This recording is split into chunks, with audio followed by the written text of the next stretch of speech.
Friends, అందరికీ good morning. ఇప్పుడు నేను ఏం చెప్పబోతున్నాను అంటే, ఇక్కడ మా ఇంటి వెనకాల బనానా చెట్లు అనేటివి ఉంటాయి. ఒకసారి నైట్ బర్రె వచ్చి చెట్టుని పడితే ఇరిగిపోయి మళ్ళీ వచ్చి ఇట్లా చిన్న కాయలు కాస్తాయి.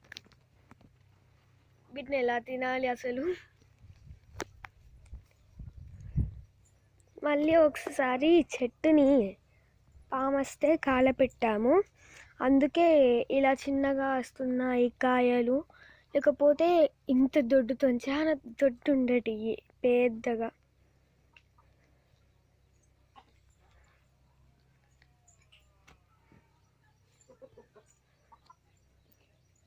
ఇది సపోటా చెట్టు.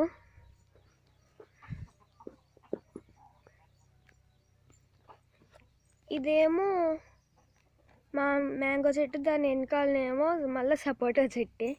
ఇదేమో సీతాఫలం చెట్టు.